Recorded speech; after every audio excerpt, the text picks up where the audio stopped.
Good morning, Radiant, class 11. Students, today we are going to discuss a topic accounting convention. Actually, this chapter is accounting principles. Accounting principles आपका जो continue चल रहा है पिछले दो videos से. So you have already studied about the accounting concepts and accounting concepts, some basic concepts, some other accounting concept. तो वहाँ आपने एक better understanding create की होगी कि what is the accounting concept and where it will be used. For the business process or in the accounting process. So students, what is accounting convention and how it will be differ from the accounting concept? Firstly, if I am talking about the accounting concept means just specified rules, regulations, specified rules regulation that will be considered that will be followed by the every businessman, ठीक है, in their business. तो accounting concept ये optional नहीं है. And ये each and every business have to follow. That is, it will be expected that each and every businessman will be follow accounting concept. तो ये उम्मीद की जाती है कि वो सभी जो है जितने बिजनेस हैं वो सभी जो है अकाउंटिंग कंसेप्ट को फॉलो करेंगे, ठीक है. And that will be legal. ये लीगल है पूरी तरीके से. And accounting convention is generally accepted, general agreement, ठीक है. ऑप्शनल हो सकता है, बट अकाउंटिंग कंसेप्ट की बात की जाए तो अकाउंटिंग कंसेप्ट जो है वो हमेशा तरीके से यहाँ पे ऑप्शनल नहीं होता. Permanent each and every businessman have to be followed accounting concept because that accounting concept are standardised और categorised by the accounting standard या इंडियन अकाउंटिंग स्टैंडर्ड उनके द्वारा ये बनाया गया. तो ये सभी को फॉलो करना है. हम बात करेंगे अकाउंटिंग कन्वेंशन की. तो स्टूडेंट थोड़ा सा मजा लेकर के पढ़िए, ये टॉपिक बहुत इंटरेस्टिंग है. अकाउंटिंग कन्वेंशन, कन्वेंशन का मतलब अगर हिंदी में बोल दिया इसका मतलब है मान्यता.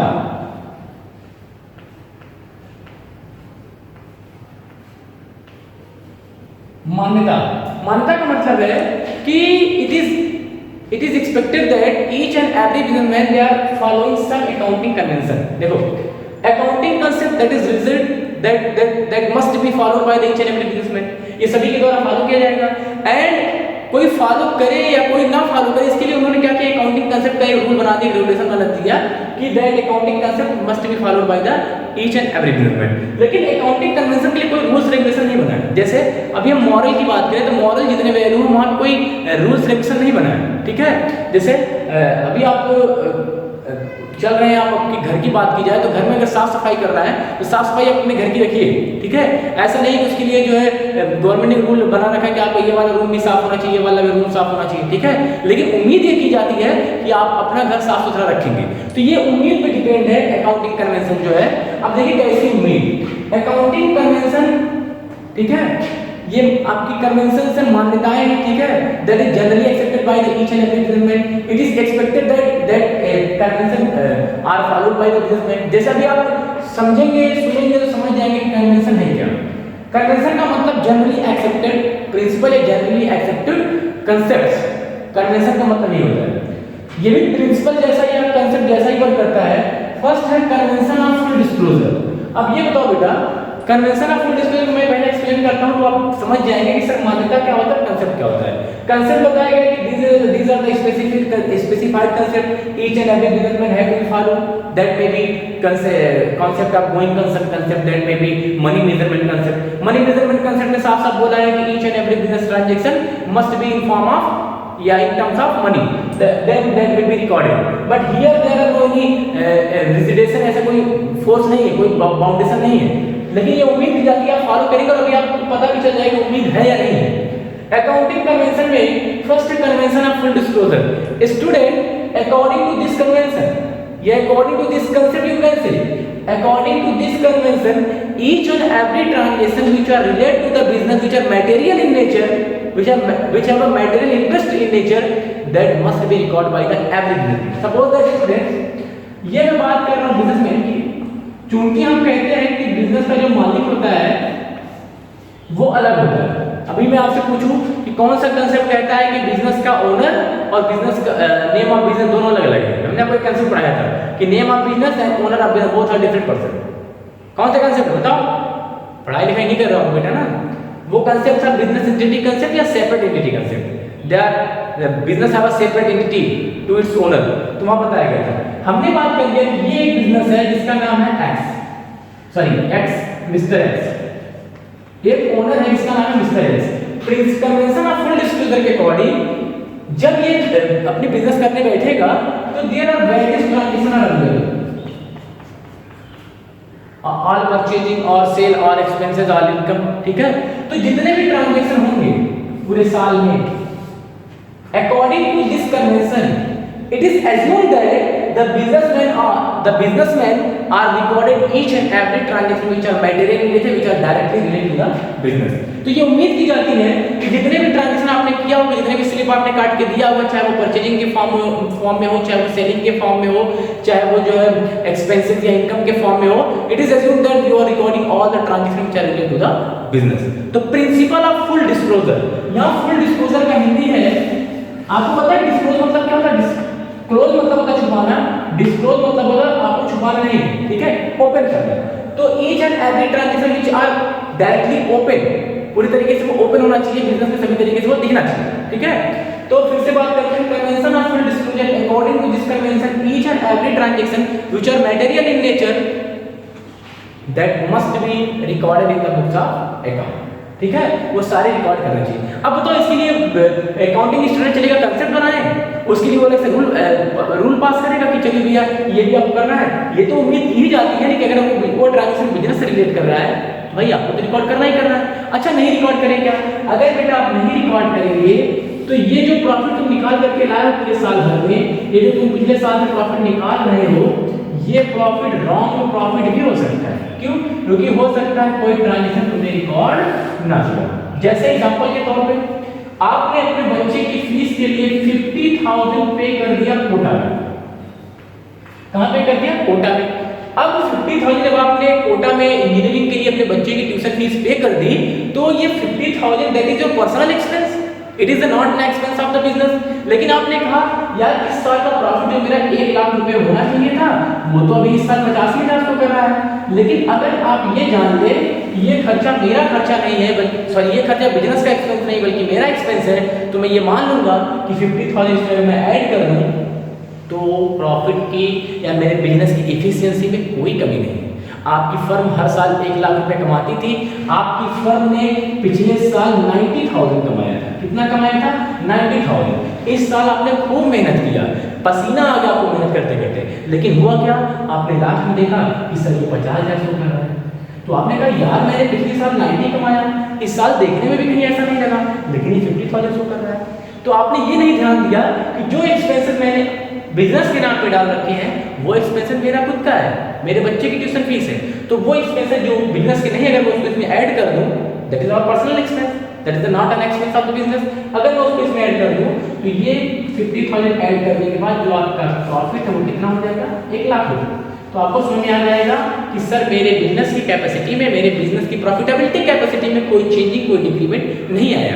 अगर आपने इस ट्रांजेक्शन रिकॉर्ड नहीं किया तो इस 50,000 के भरोसे कोई गलत डिसीजन ले बैठेंगे जो आपकी फर्म के लिए हार्मफुल हो जाएगा। या आपने अपने मजदूर जो आपके लेबर काम की ज़्यादा प्रेशराइज करना स्टार्ट कर दें, वो काम छोड़ के बहुत भाग जाएंगे, जबकि फेयर रिजल्ट तो ये है, लेकिन आप जो पूरे तरीके से जो है कंफ्यूज हो गए हैं। तो it is assumed that all the transaction, all the items which are related to the business that must be recorded in the books of account. You have to disclose all the transaction. ठीक है? Second है convention of maternity. Convention of maternity को, ये जो ऊपर वाला convention क्या बोला गया? कन्वेंशन ऑफ फुल डिस्क्लोजर, और ये क्या है? Convention of maternity. ठीक है? कन्वेंशन ऑफ मैटरनिटी के लिए बेटा एक वर्ड बोला जाता है, एक सेकेंड। हाँ, तो कन्वेंशन ऑफ मैटरनिटी इसको बोला जाता है, convention of maternity is the exception of convention of full disclosure. ये कहता है सब दिखाओ, ये कहता है भाई रुक जाओ, थोड़ा रुक जाओ, जो मैं कहता हूं तुम वो दिखाओ।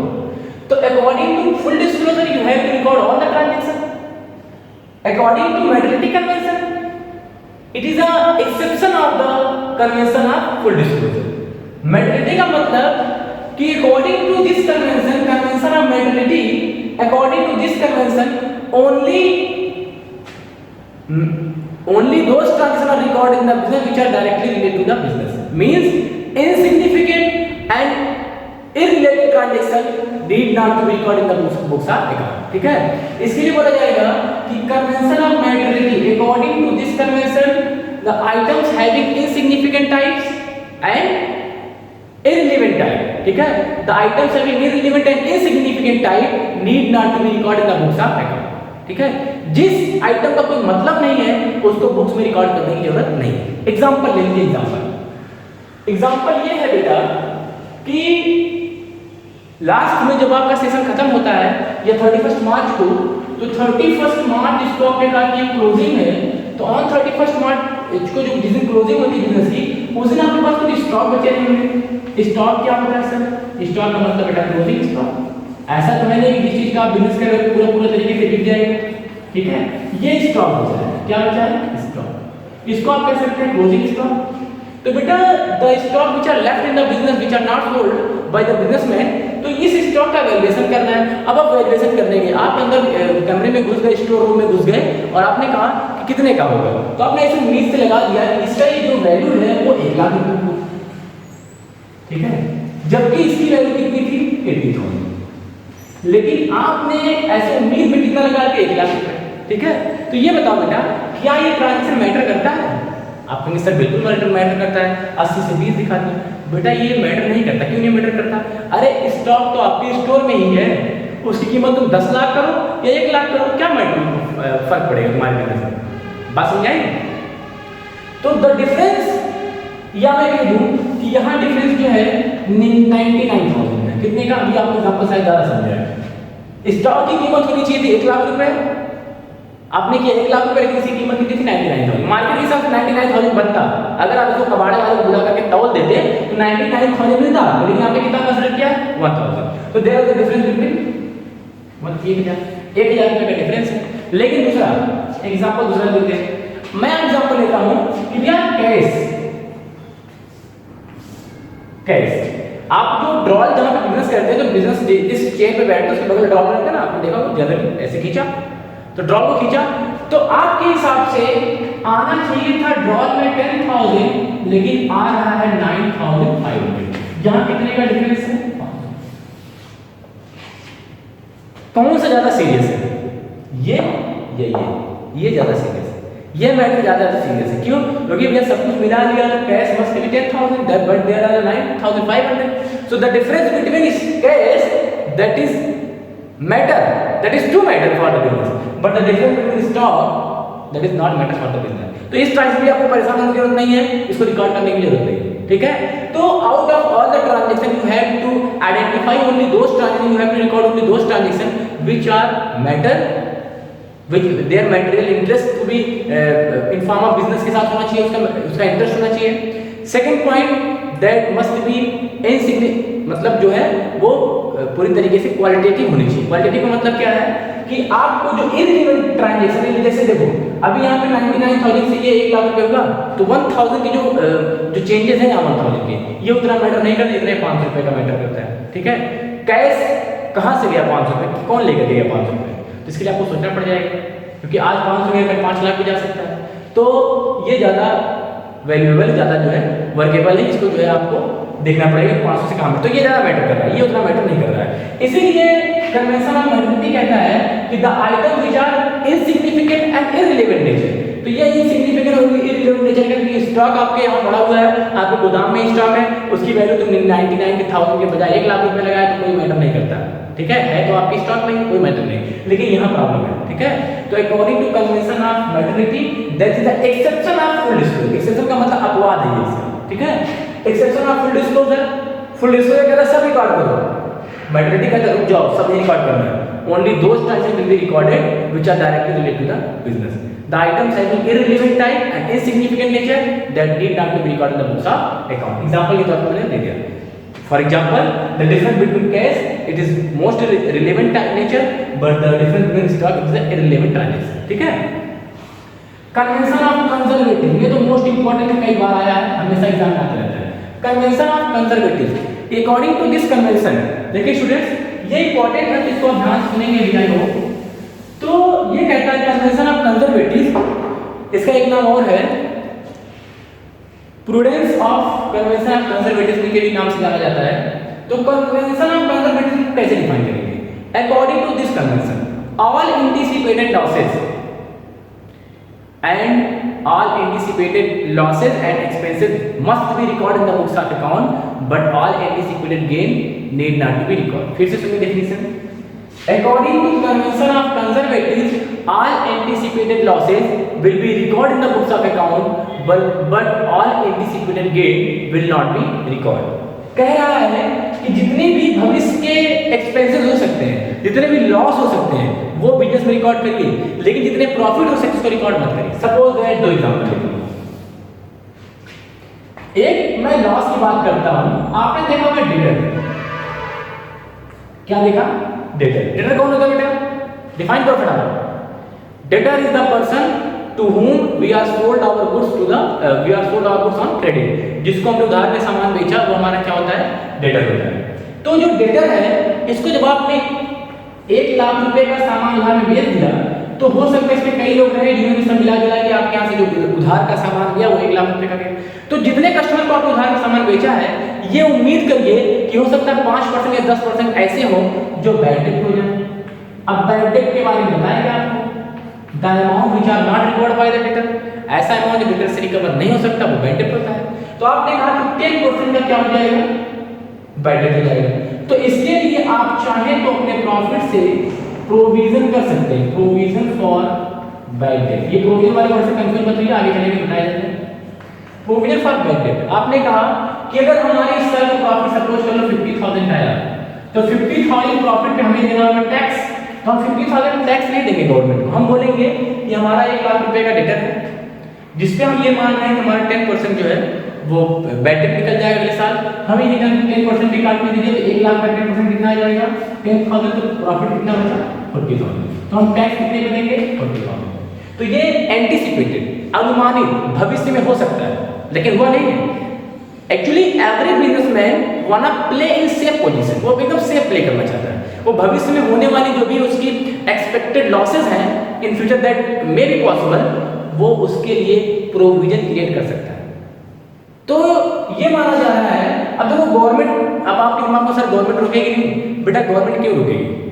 वो कहेगी ठीक है एक्सपेंसेस को अपने आप सेफ प्ले करना चाहते हैं, ठीक है कुछ एक्सपेंसेस के लिए अलग से प्रोविजन करके रख लीजिए. अगर आप ही नहीं रहेंगे तो हमें टैक्स कौन देगा? हमें 40,000 से मतलब तो हमें टैक्स भी तो चाहिए. आज आपको मैं संभाल लूँगा, कल आप जो है और आगे जाएंगे तो प्रॉफिट आज 40 है तो कल जो 40 करोड़ आएगा तो प्रॉफिट तो टैक्स तो मिलना ही मिल जाएगा. तो ऑल एंटीसिपेटेड लॉस. अगर यहाँ लॉस की बात की जाए तो बैड डेट हो सकता है. दैट्स व्हाई बिजनेसमैन वो पूरी तरीके से अवेयर था. That's why he is created a provision for bad debt. That's anticipated loss. Okay. तो all anticipated losses must be record in the books of account but all anticipated gain must be ignored. जैसे मैंने कहा कि business के पास एक building थी. Businessman के पास क्या था? एक बिल्डिंग था जिसकी कीमत थी 1 लाख रुपए. लेकिन अभी उस जो बिल्डिंग उसके बगल से हाईवे निकल जाने की वजह से, बढ़िया सा रोड निकल जाने की वजह से उसकी कीमत 1 लाख से बढ़कर के कितनी हो गई? 5 लाख रुपए.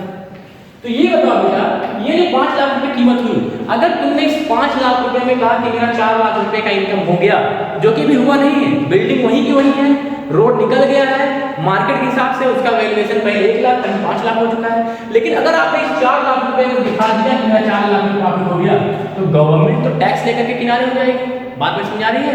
तो जो आपका गेन है जो पता नहीं भविष्य में होगा कि नहीं होगा, लेकिन आप इसको रिकॉर्ड करके टैक्स देकर के किनारे. ठीक है.